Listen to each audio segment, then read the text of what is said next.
Hello welcome everyone. So start करते हैं part two. Part one में हमने पढ़ा था कि basic details of the company, company क्या होता है, what are the kinds of company और उनके कन्वर्जन के बारे में हमने पढ़ा था। तो आज हम समझेंगे कि स्टार्टिंग करते हैं कि इनकॉर्पोरेशन ऑफ द कंपनी कैसे होगा। वो डिफाइन है आपके section 7 of the company act 2013। इसके हिसाब से जो मेमोरेंडम ऑफ एसोसिएशन है और आर्टिकल ऑफ एसोसिएशन है shall be duly signed by the all subscriber, पहला बात। दूसरा बोलता है कि आपको डिक्लेरेशन चाहिए सीए, सीएस, सीएमए और एडवोकेट इन प्रैक्टिस से, और हर सब्सक्राइबर और फर्स्ट डायरेक्टर है वो डिक्लेरेशन देगा कि is not convicted in of any offence connection with the promotion, formation और मैनेजमेंट ऑफ एनी कंपनी। वो ये भी बताएगा कि मैं पिछले 5 साल में गिल्टी और फ्रॉड नहीं हुआ हूं, और ये भी बोलेगा कि जो मैं इंफॉर्मेशन दे रहा हूं, जो भी चीज मैं अटैच कर रहा हूं वो करेक्ट है और कंप्लीट है और मेरे बेस्ट ऑफ नॉलेज में है। Okay, so declaration from each subscriber and first director is that he is not convicted of any offense in connection with the promotion, formation or management of the company, not guilty and fraud in 5 years, and correct and complete documents, and which is the true to the best of knowledge. Okay, and हमको देना पड़ेगा address for correspondent to registered office. Registered office तो तुरंत बनेगा नहीं भाई, तो आपको कम्युनिकेशन के लिए, करस्पॉन्डिंग के लिए आपको एड्रेस प्रोवाइड करना पड़ेगा। Proof of identity of every subscriber, हर सब्सक्राइबर का Aadhaar card, PAN card, address detail सब चीज देना पड़ेगा आपको, और फर्स्ट डायरेक्टर का पर्टिकुलर देना पड़ेगा। बाकी बेसिक डिटेल देंगे, साथ में साथ आपको DIN, डायरेक्टर आइडेंटिफिकेशन नंबर भी आपको प्रोवाइड करना पड़ेगा। हर डायरेक्टर से आपको कंसेंट चाहिए, तभी आप इनकॉर्पोरेट कर पाएंगे कंपनी को। ये प्रोसीजर है सेक्शन 7 के हिसाब से। अगर आप ये करते हैं तभी आप कंपनी को इनकॉर्पोरेट कर सकते हैं। चलिए आगे बढ़ते हैं। सर ये मेमोरेंडम ऑफ एसोसिएशन क्या होता है? मेमोरेंडम ऑफ एसोसिएशन एक चार्टर्ड डॉक्यूमेंट है जो तुम्हारे कॉन्स्टिट्यूशन को बताता है और तुम्हारा स्कोप बताता है, मतलब तुम्हारी लिमिट्स बताएगा। मेमोरेंडम ऑफ एसोसिएशन को क्या काम करना है, आपको क्या नहीं करना है, ठीक है, ये आपका मेमोरेंडम एसोसिएशन बताएगा। दैट लिमिट्स करता है आपका काम, आप इसके बियॉन्ड काम नहीं कर सकते। अगर आप काम कर दिए तो उसको अल्ट्रा वायर्स बोला जाएगा, आप आगे जाके पढ़ेंगे। ओके, तो 5 क्लॉजेस होते हैं आपके एमओए में। पहला होता है आपका नेम क्लॉज, दूसरा होता है सिचुएशन और place clause, and third one is object clause, fourth one is liability, and fifth one is capital clause. Okay, अच्छे से पढ़ते हैं। नेम क्लॉज मतलब नाम से समझ आ रहा है सर कि उसमें नाम लिखा होगा, यस, कंपनी का नाम ही लिखा होगा नेम क्लॉज में।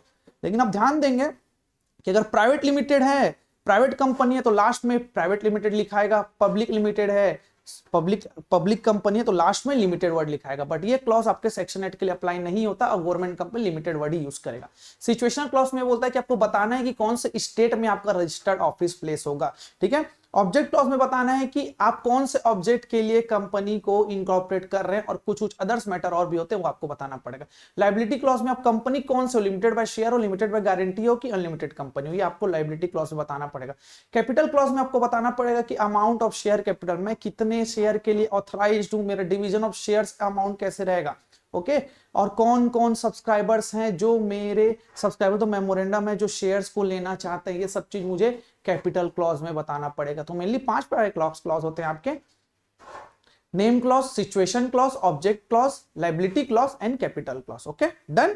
और एक चीज ध्यान रखेंगे, 1% कंपनी केस में, क्योंकि सिंगल आदमी है, तो अगर सब्सक्राइबर की डेथ हो जाती है तो the person name shall be become member, मतलब जो नॉमिनी का जो तुम नाम दिए थे वो आपका मेंबर बन जाएगा। Okay, forms of the memorandum, memorandum में कुछ फॉर्म्स है जो शेड्यूल 1 में दिए गए हैं, टेबल ABCDE। ए बोलता है लिमिटेड बाय शेयर, बी बोलता है limited by guarantee not having share capital, C बोलता है limited by guarantee having share capital, D बोलता है unlimited company not having share capital, और टेबल ई बोलता है आपका unlimited company having share capital. Okay, got my point, easy चीज है, कोई बड़ी चीज नहीं है।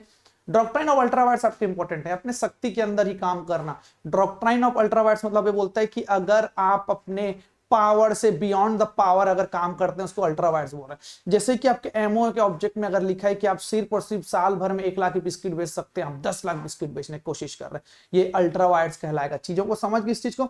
The fundamental rights of company is to depart only to the extent permitted by the act, thus far not further। उसी के अंदर काम करना है, उसके बाहर तुमको काम नहीं करना है, ठीक है। No company can exercise power more than mention in the memorandum, जितना पावर दिया है उससे ज्यादा तुम नहीं कर सकते।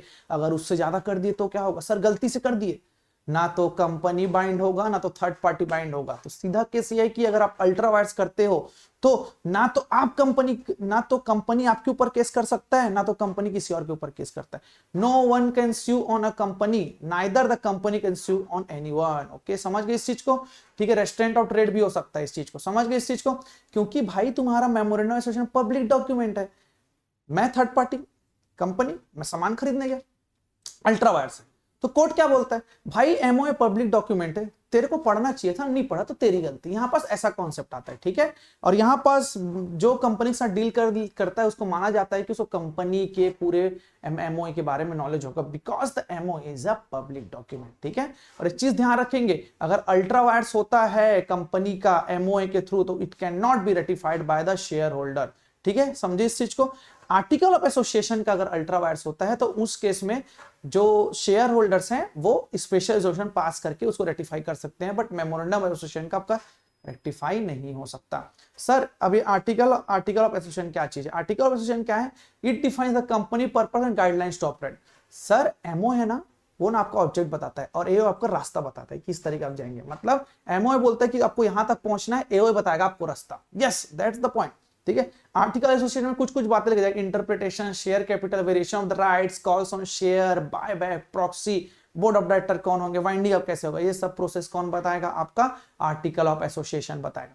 डिफरेंस से आप एक बार समझ जाएंगे, दोनों के बीच में डिफरेंस पढ़ते हैं। एमओ एक लीगल डॉक्यूमेंट है जो रजिस्ट्रेशन के टाइम में आपको फाइल करना होता है, ठीक है, और साथ ही साथ पूरा basic detail of the company एक कंट्रोल करता है, basic detail of company considers करता है, ठीक है। और एओए क्या करता है, guidelines on which the company will operate, guidelines बताता है कि कौन कैसे कंपनी ऑपरेट करेगा, ओके। एमओए है वो आउटसाइडर के साथ आपको रिलेशनशिप बताता है, MOA shows the relationship between outsider and company, और एओए आपका शो करता है इंटरनल अफेयर रिलेशनशिप, ठीक है। अगर आप एमओए का अल्ट्रा वायर्स करते हो तो it can not be ratified by the share holders, ठीक है। और अगर आप एओए का अल्ट्रा वायर्स करते हो तो it can be ratified by the share holder in a special in general meeting by passing a special resolution, okay done. अब बात करते हैं सर एमओए और एओए को कौन कौन साइन करेगा। सीधी सी बात है, आप लोग पढ़ चुके हैं कि हर सब्सक्राइबर साइन करेगा, लेकिन एक चीज ध्यान रखेंगे, by every subscriber and one witness at least the signature of the subscriber, एक विटनेस रहेगा। मैं सब्सक्राइबर साइन कर, तो साथ साथ मेरा कोई एक विटनेस चाहिए, मतलब गवाही चाहिए कि हाँ ये साइन कर रहा है। और विटनेस क्या बताएगा, I witness to the subscriber who has subscribe and in my presence and further verified his identity details and satisfied myself. ये बताएगा कि हाँ वो मेरे सामने साइन कर रहा है, मैंने पूरा डॉक्यूमेंट्स देख लिया और मैं अपने आप को संतुष्टि दे दिया है, हाँ वो सही कर रहा है, ये विटनेस बताएगा, ठीक है। सर अब बोलोगे सर वो अंगूठा छाप है सब्सक्राइबर, तो थंब इंप्रेशन लगा देना भाई, अंगूठा लगा देना, क्या दिक्कत है। लेकिन लेकिन लेकिन एक चीज ध्यान रखोगे, एमओ और एओए को जो इलिटरेट पर्सन उसको पढ़ के बताना पड़ेगा, जो विटनेस रहेगा वो उसको पढ़ के बताएगा, ओके। इस केस में अगर सब्सक्राइबर अगर आपका बॉडी कॉर्पोरेट है तो डायरेक्टर, इंप्लॉय, ऑफिसर और कोई ऑथराइज पर्सन साइन करेगा। और सब्सक्राइबर अगर आपका एलएलपी है तो पार्टनर के थ्रू होगा। अगर सब्सक्राइबर रेसिडेंट आउटसाइड इंडिया है तो साइन, एड्रेस प्रूफ सबको आपको नोटराइज करना पड़ेगा, आप वैलिड वीजा होना चाहिए भाई आपको इंडिया आने के, सब चीज के, ठीक है। समझिए साइनिंग ऑफ एमओए क्या होता है, हर सब्सक्राइबर साइन करेगा एक विटनेस के साथ, और विटनेस बताएगा कि हाँ मेरे प्रेजेंस में काम हो रहा है, ठीक है। अगर सब्सक्राइबर आपका इलिटरेट है तो थंब इंप्रेशन चाहिए, और उस इलिटरेट को एमओए और एओए को रीड करके बताना पड़ेगा।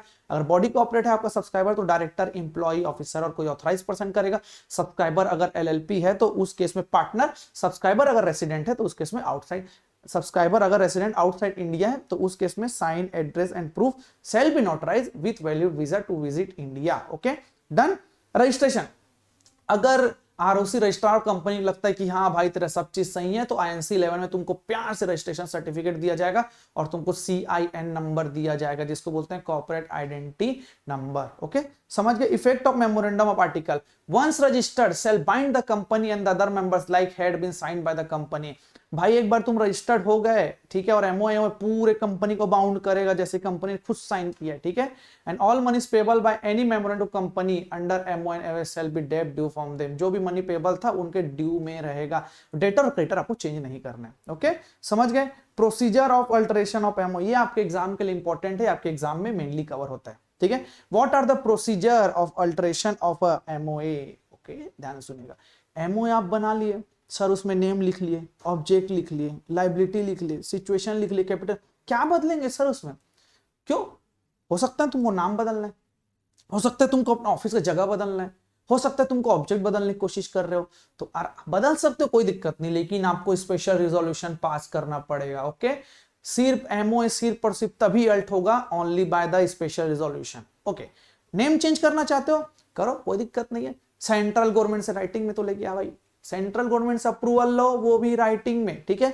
लेकिन अगर तुम प्राइवेट कंपनी के नाम को एडिशन और डिलीशन करते हो तो जरूरी नहीं है कि तुम परमिशन लो, okay. New name will enter registration and shall issue, रजिस्ट्रार में होगा रजिस्ट्रेशन के नाम पे, and shall issue a fresh certificate, ठीक है। जो नया नाम है वो रजिस्ट्रार में लिखा जाएगा और रजिस्ट्रार आपको नया सर्टिफिकेट इशू करेगा, ठीक है।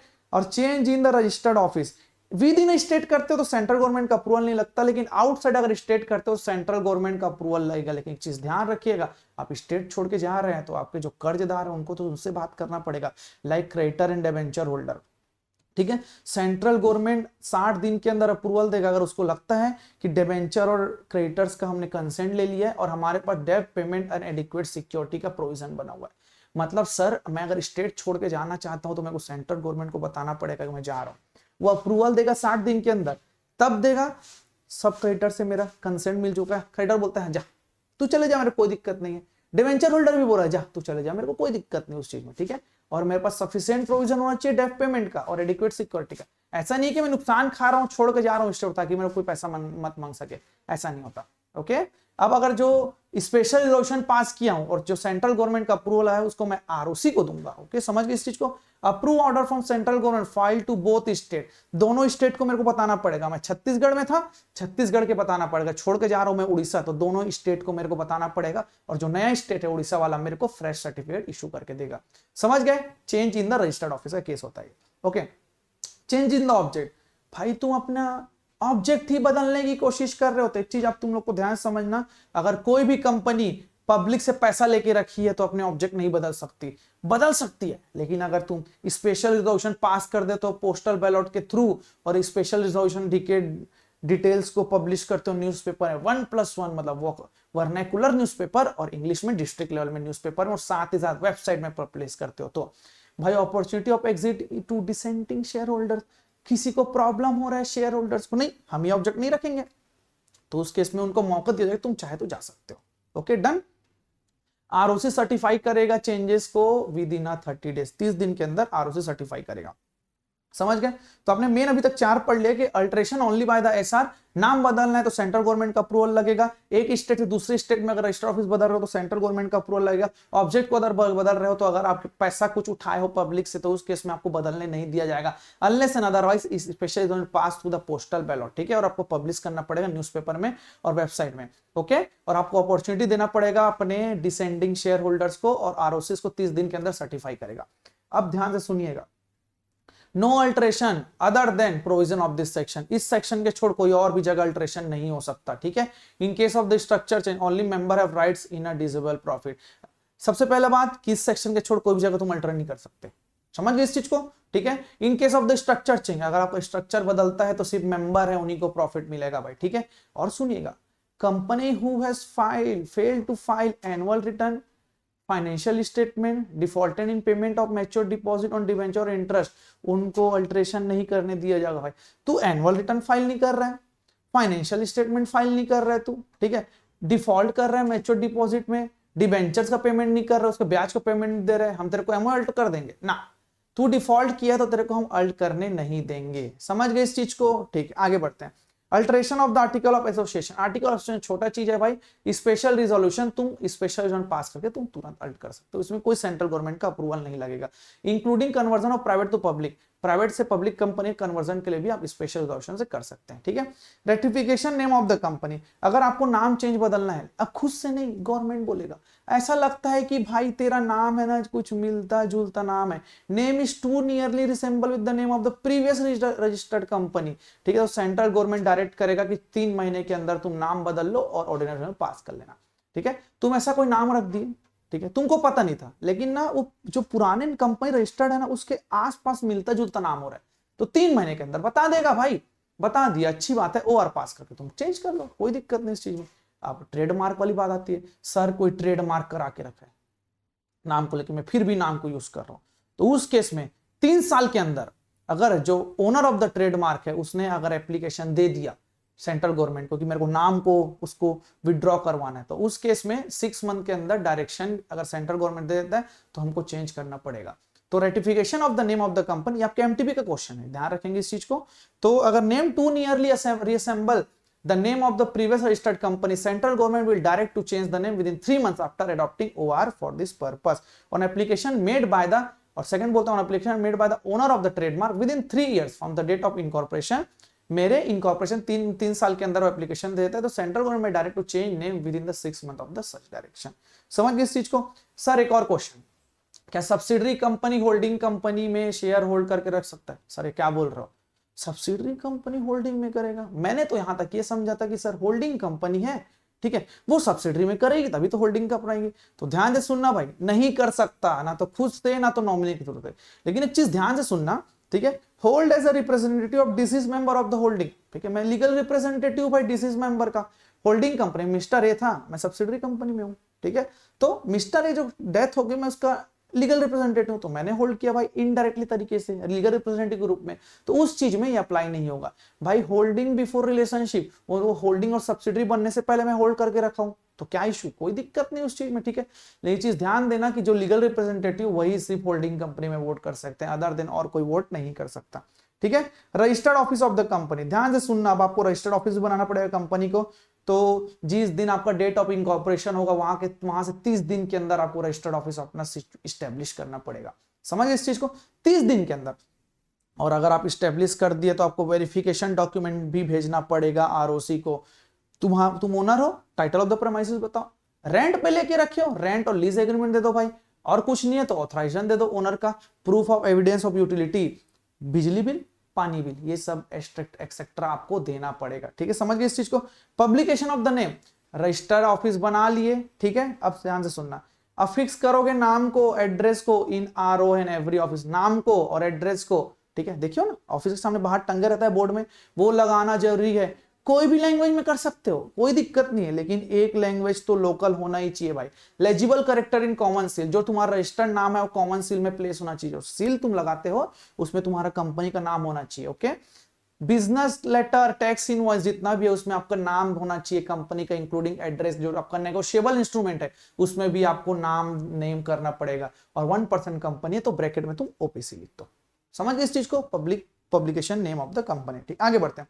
चेंज इज द नेम, अगर नाम चेंज करते हो तो अगले 2 साल में जाकर आप लिख दोगे formerly known as this, okay. आपको ऐसा करना पड़ेगा। चेंज इन सिचुएशन होता है 15 दिन के अंदर आपको ROC को बताना पड़ेगा, ओके। समझ गए इस चीज को। Shifting of registered office from one state to another, ये आपके लिए इंपॉर्टेंट है कि आप शिफ्टिंग करते हैं रजिस्टर्ड ऑफिस को एक स्टेट से दूसरे स्टेट में। विद इन स्टेट कोई बड़ा बात नहीं है, ठीक है, लेकिन एक स्टेट से दूसरे स्टेट में जाते हो तो थोड़ा क्रिटिकल पॉइंट्स यहाँ पास आ जाता है, ठीक है।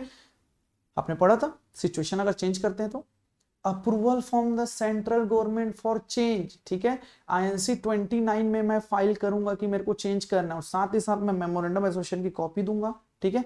उसके लिए जो मैं स्पेशल रिजोल्यूशन पास किया हूं, साथ में मिनट्स की कॉपी, बोर्ड रिजोल्यूशन की कॉपी, और पावर ऑफ अटॉर्नी और वकालतनामा, ये सब चीज भी मैं किसमें INC 23 में सेंट्रल गवर्नमेंट को दे दूंगा भाई, ठीक है।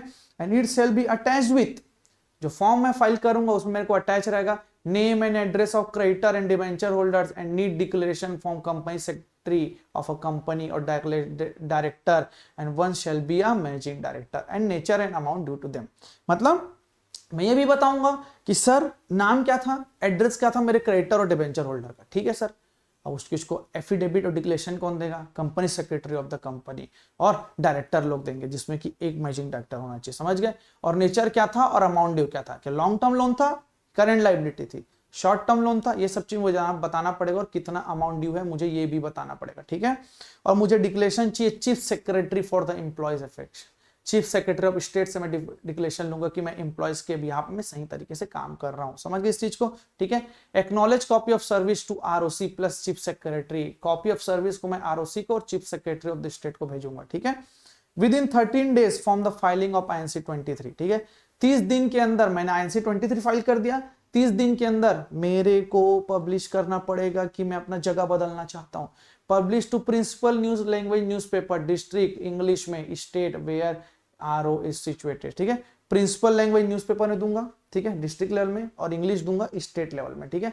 और copy of publication to central government, ठीक है। सेम को मैं सर्व करूंगा डिबेंचर होल्डर और क्रेडिटर को, और इंडिविजुअल नोटिस भी दे सकता हूं, रजिस्टर्ड पोस्ट के थ्रू भी दे सकता हूं, ठीक है। नोटिस दूंगा मैं ROC को, सेबी को in case of the listed, ठीक है।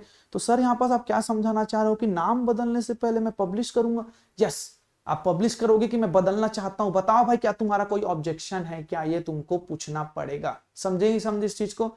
न्यूज़पेपर में दो, सेंट्रल गवर्नमेंट को भेजो, अपने क्रेडिटर को दो, डिबेंचर को दो, हो सकता है तो हैंड डिलीवरी भी करके आओ तुम। समझ गए इस चीज को, ठीक है। और इसका नोटिस आप आरओसी को दोगे, और अगर लिस्टेड हो तो सेबी को देना पड़ेगा, ठीक है। कॉपी अटैच विद एप्लीकेशन, अब जो एप्लीकेशन रहेगा उसमें आपको बताना पड़ेगा कि क्या कोई ऑब्जेक्शन आया है क्या एप्लीकेंट से, क्या रिस्पांस आया है क्या एप्लीकेंट से, ये सब चीज आपको बताना पड़ेगा, ओके। अगर कोई ऑब्जेक्शन रिसीव नहीं होता नोटिस से तो उसको ऑर्डर में डाल देगा सेंट्रल गवर्नमेंट। समझ गए इस चीज को। अगर ऑब्जेक्शन आता है तो इस चीज में ध्यान रखेंगे, हियरिंग के लिए होल्ड करें, सुनवाई के लिए बुलाओ भाई तुमको क्यों ऑब्जेक्शन है, ठीक है। No consensus reached on a hearing, objection to withdraw within a time, ठीक है। इसको मान लिया जाएगा कि टाइम में तुम्हारा, ठीक है, तुम्हारे टाइम में यहाँ पास हियरिंग को कर दिया जाएगा, मान लिया जाएगा कि हाँ रिसॉल्व हो गया तुम्हारा। मतलब सर ऑब्जेक्शन अगर रिसीव हो गया तो हियरिंग के लिए होल्ड करेंगे, अगर कोई रिजल्ट तक तुम नहीं पहुंचते तो मान लिया जाएगा कि यस हम एग्री करते हैं चीजों को लेके, ठीक है। एक चीज ध्यान रखेंगे कि सेंट्रल गवर्नमेंट जो उसको ठीक लगेगा वो ऑर्डर पास कर सकता है। और एक चीज ध्यान रखेंगे, कोई अल्टरेशन नहीं दिया जाएगा अगर आपके ऊपर I3 चलता है। I3 is what, investigation, inquiry and inspection under this act. इस एक्ट में आपका इन्वेस्टिगेशन, इंक्वायरी और इंस्पेक्शन चलता है, तो आपको अल्टरेशन करने नहीं दिया जाएगा, ठीक है। On completion of I3 alteration is allowed, ठीक है। अब I3 अगर आपका कंप्लीट हो जाता है तो उसके अब आपको अल्टरेशन करने का मौका दिया जाएगा, ठीक है। Certified copy of 30 days INC 23 ROC alteration from the central government, certified copy आपको सेंट्रल गवर्नमेंट से जो आया है उसको आपको आरओसी को देना पड़ेगा, ओके। एक बार और रिवाइज कराता हूं मैं, अच्छे ध्यान से सुनिएगा। Shifting of the registered office from one state to another आपके लिए इंपॉर्टेंट है, ठीक है। देखो एक चीज ध्यान से समझो, अगर आप स्टेट से एक स्टेट से दूसरे स्टेट में जा रहे हो तो आपको सेंट्रल गवर्नमेंट को बताना पड़ेगा। बता दिए, ठीक है सर। अब उसके बाद आपको क्या करना पड़ेगा, एमओए की कॉपी दो INC 23 में, स्पेशल रिजोल्यूशन मिनट्स की कॉपी दो, बोर्ड रिपोर्ट दो, पावर ऑफ अटर्नी दो, वकालतनामा भी दे दो। अटैच करना है कि सर नाम क्या था, एड्रेस क्या था मेरे क्रेडिटर्स का, डिबेंचर होल्डर्स का, और डिक्लेरेशन देगा कौन, CS का, और एक डायरेक्टर जिसमें एक MD होना चाहिए भाई, ठीक है। चीफ सेक्रेटरी से मेरे को डिक्लेरेशन चाहिए, एक्नॉलेजमेंट की कॉपी चाहिए, ठीक है। उसके बाद with in 30 days from the filing of INC 23 publish करूंगा मैं न्यूज़पेपर में कि किसी को ऑब्जेक्शन है तो बताओ, सेंट्रल गवर्नमेंट को पब्लिकेशन का कॉपी भेजूंगा, डिबेंचर होल्डर क्रेडिटर को मैं और इंडिविजुअल नोटिस रजिस्टर्ड पोस्ट के थ्रू भी भेज सकता हूं चीजों को। समझ गए इस चीज को। ROC को नोटिस दूंगा, और अगर मैं लिस्टेड हूं उसे भी कोई बता दूंगा, क्या दिक्कत है इस चीज में। Copy attach with the application, ठीक है। इस चीज में ऑब्जेक्शन आया क्या, कोई रिस्पॉन्स आया था, कोई ऑब्जेक्शन नहीं आया तो ऑर्डर आगे बढ़ा दिया जाएगा, ऑब्जेक्शन अगर आता है तो उसको हियरिंग में डाल दिया जाएगा, ठीक। समझ गए इस चीज को। सेंट्रल गवर्नमेंट को जो सही लगेगा वो करेगा, इक्विटेबल ग्राउंड में, चीज को समझते हो, ठीक है। अगर इन्वेस्टिगेशन, इंक्वायरी और इंस्पेक्शन चल रहा है इस एक्ट के थ्रू, अल्टरेशन नहीं करने दिया जाएगा। तुम्हारे ऊपर इन्वेस्टिगेशन, इंक्वायरी चल रहा है, तुम स्टेट छोड़ के जाओगे नहीं, गवर्नमेंट इस चीज को मना करता है। कंप्लीट हो गया तो चाहो तो अल्ट कर सकते हो चीजों को। समझे कि नहीं समझे इस चीज को, ओके।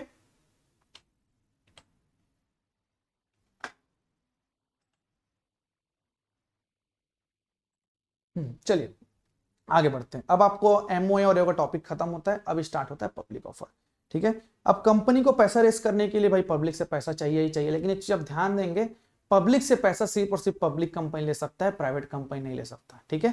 तो एक चीज आप अच्छे से ध्यान रखेंगे, public company initial public offer और फर्दर पब्लिक ऑफर कर सकता है, either through the prospectus, either through the private placement, और राइट और बोनस शेयर के थ्रू यहाँ पास पब्लिक कंपनी पब्लिक को ऑफर कर सकती है, ठीक है। एक चीज ध्यान से समझिएगा, prospectus part 1 of the chapter 3 में दिया गया है, private placement part 2 of the chapter 3 में दिया गया है, ठीक है। और राइट और bonus share as per the act होगा, ठीक है। अब प्राइवेट कंपनी में दो प्रकार के होते हैं, प्राइवेट प्लेसमेंट होगा या तो राइट और बोनस शेयर होगा, ठीक है। सर प्रोस्पेक्टस क्या होता है ये भी बता दीजिए। जो आप प्रोस्पेक्टस को भी अगर जाएंगे तो एक जो डिटेल दिया रहता है ना काम को, उसको प्रोस्पेक्टस बोलते हैं। अब सर कंपनी केस में प्रोस्पेक्टस क्या होगा, a legal formal document is designed to provide information full detail of the investment offering for sale to the public। Sir एक डॉक्यूमेंट रहेगा प्रोस्पेक्टर जिसमें पूरा बताएगा कि हाँ हाँ ये इन्वेस्टमेंट है, हम यहाँ पैसा लगाएंगे। IRCTC का IPO हुआ था, वो बोला कि हम भाई वंदे मातरम लाएंगे, हम बुलेट ट्रेन लाएंगे, वो डिटेल होता है, वो प्रोस्पेक्टस है जो फॉर्मल लीगल डॉक्यूमेंट है, ठीक है। और प्रोस्पेक्टस है must be dated and sign information as well the SEBI, जो सेबी बोल देगा वैसा मेरे को करना पड़ेगा, डेटेड साइन, ठीक है। अगर सेबी कुछ नहीं बताता तो सेबी का एक्ट है वो अप्लाई होगा, ठीक है। सेबी जब तक कुछ नहीं बोलता तो सेबी का एक्ट है वो अप्लाई होगा, ठीक है। Prospectus to ROC and sign by the every director before publish, ठीक है। प्रोस्पेक्टस है उसको आपको ROC देना पड़ेगा रजिस्ट्रार ऑफ कंपनी का, और shall be sign by the every director before publish, publish करने से पहले हर डायरेक्टर से साइन होना पड़ेगा, ओके। प्रोस्पेक्टस से publish within 90 days from the date of delivery of ROC. ROC को आज भेज दिए तो अगले जाके 90 दिन के अंदर आपको प्रोस्पेक्टस को इशू करना पड़ेगा। और जबरदस्त चीज, प्रोस्पेक्टस इशू कर दिए, अब क्या मेरे को उसमें टर्म्स को चेंजेस करने का मौका दिया जाएगा? ना, पहले तो नहीं दिया जाता, लेकिन अगर तुम देना ही चाहते हो ठीक है भाई, स्पेशल रेजोल्यूशन पास कर लो पोस्टल बैलेट के थ्रू, ठीक है। अब पोस्टल बैलेट में करोगे तो उस चीज में आपको नोटिस देना पड़ेगा, जिसको एक्सप्लेनेटरी स्टेटमेंट प्यार से बोला पड़ता है। उसमें तुम कुछ कुछ बातें बताओगे, ओरिजिनल पर्पस क्या था, अल्ट कर रहे हो ना, ओरिजिनल पर्पस बताओ, टोटल मनी कितना रेस किए हो, अचीवमेंट कितना, तुम्हारा एक्सटेंड ऑफ अचीवमेंट रिसीव हो चुका है, प्रपोज्ड वेरिएशन क्या है, तुम क्या वेरिएशन करना चाहते हो, रीजन क्या है भाई तुम्हारे वेरिएशन का, और रिस्क फैक्टर क्या है नया ऑब्जेक्ट में, पुराने से नए में आ रहा है तुम्हारा कुछ तो रिस्क होगा ना, वो चीज भी बताना पड़ेगा। ओके, समझेंगे समझे इस चीज को। एक चीज ध्यान रखेंगे, amount raised from the issue of prospectus can not be used for buying, trading otherwise of equity share of other listed company. Public prospectus से तुम पैसा ले रहे हो ना, उसको तुम बाइंग, ट्रेडिंग, दूसरे कंपनी की इक्विटी शेयर को खरीदना, ट्रेडिंग करना, ये सब काम के लिए तुम यूज नहीं कर सकते, ठीक है। समझे इस चीज को, ठीक है। Exit offer is given to dissenting share holders for not agreed to the proposed term. समझ गए इस चीज को, ठीक है। एग्जिट ऑफर दिया जाता है डिसेंडिंग शेयर होल्डर्स को, अगर आप एग्री नहीं करते तो जाइए भाई प्रपोज्ड टर्म में, हमको कोई इश्यू नहीं। ओके, गॉट माय पॉइंट, ठीक है। Offer of sale of shares, ठीक है। मेंबर ऑफ द कंपनी है, ठीक है, वो पब्लिक को शेयर बेचना चाहते हैं, कंपनी नहीं, जो मेंबर्स हैं वो बीओडी के साथ मिलकर कंसल्टेंट में बोलते हैं कि हम पब्लिक को बेचेंगे। ध्यान रखेंगे in consultation with the BOD, तो उस केस में इसको डीम्ड प्रोस्पेक्टस मान लिया जाएगा। अब डीम्ड प्रोस्पेक्टस मान लिया गया तो पूरे के पूरे नियम अप्लाई हो जाएंगे प्रोस्पेक्टस के, ठीक है। लेकिन कुछ कुछ नियम है वो आपके अप्लाई नहीं होंगे, like minimum subscription, minimum application की वैल्यू, ठीक है, utilisation of money, statement form BOD and information can not be gathered by the offeror. मतलब सर मिनिमम सब्सक्रिप्शन जो प्रोस्पेक्टस केस में तो यहां अप्लाई नहीं होगा, मिनिमम एप्लीकेशन की वैल्यू यहां अप्लाई नहीं होगा, ठीक है। जो मनी को यूटिलाइज किया उसका बोर्ड ऑफ डायरेक्टर जो स्टेटमेंट देते हैं वो नहीं लाओगे तो भी चल जाएगा। अब ऑफरर से यहाँ पास इंफॉर्मेशन गैदर नहीं कर सकते क्योंकि कंपनी नहीं कर रही इस चीज को, समझ गए इस चीज को। अब देखिएगा, हर शेयर आपके डीमेटेरियलाइज फॉर्म में होना चाहिए, मतलब डीमेट फॉर्म में होना चाहिए, फिजिकल फॉर्म में नहीं, डीमेट फॉर्म में होना चाहिए, समझ गए इस चीज को। अब आप ध्यान से सुनिएगा, आपका प्रोस्पेक्टस दो प्रकार के होते हैं, self prospectus, red herring prospectus. Okay, self prospectus क्या होता है भाई, तुम आगे जाके दो इशू करने वाले हो, आज ही से प्रोस्पेक्टस इशू कर दो ना, दो करने की जगह आ जरूरत है। Means prospectus issued for the purpose of subscription in one or more issue over a certain period without the further prospectus। Certain period में एक और उससे ज्यादा अगर इशू करने की कोशिश कर रहे हो तो उस केस में बिना फर्दर प्रोस्पेक्टस इशू करे आपको करना है तो उसको सेल्फ प्रोस्पेक्टस बोला जाता है, ठीक है। सेबी डिफाइन कर देगा भाई, सेबी में प्रोवाइड क्लास और companies, classes of company which who में issue self prospectus for not exceeding 1 year, ठीक है। एक साल से ज्यादा एक्सीडिंग का तुम नहीं करोगे, सेबी बता देगा, ठीक है। और आपको आरओसी को बताना पड़ेगा सेकेंड और फर्दर इशू से पहले, अगर ओवर अलॉटमेंट होता है तो आपको रिफंड करना पड़ेगा 15 दिन के अंदर, समझ गए इस चीज को। सब रेड हियरिंग प्रोस्पेक्टस क्या होता है, रेड हियरिंग प्रोस्पेक्टस वो होता है जिसमें कि आप ना तो क्वांटिटी बता रहे हो ना तो प्राइस बता रहे हो, बस दे दिए प्रोस्पेक्टस को, तो इससे क्या होता है ना, हम लोग को इंफॉर्मेशन मिलती है, हम लोग को डिमांड का पता चलता है, तो हम आगे जाके अपना प्राइस को भी बता सकते हैं, क्वांटिटी को भी बता सकते हैं, बल्क में कितना, बैंड में कितना खरीदाएगा, तो समझ गए इस चीज को। चाहे तो प्रोस्पेक्टस इशू करने से पहले इशू कर सकते हैं इस चीज को, ठीक है। 3 दिन पहले, ठीक है, 3 दिन पहले ओपनिंग से हमको फाइल करना पड़ेगा, समझ गए इस चीज को। Same shall be filed at least before 3 days of opening subscription after closing the offer, information not included in red herring prospectus file to ROC. उसमें जो इंफॉर्मेशन नहीं था ना, ऑफर क्लोज हो गया उसके बाद आपको आरओसी को बताना पड़ेगा, समझेगी समझे। प्रोस्पेक्टस सर दो प्रकार के होते हैं, एक होता है रेड हियरिंग प्रोस्पेक्टस, ठीक है, एक होता है आपका self prospectus. Okay, so part 2 हम यही कंप्लीट करते हैं, ओके। पार्ट 3 में हम आगे कंटिन्यू करेंगे, वेट करिए पार्ट 3 का।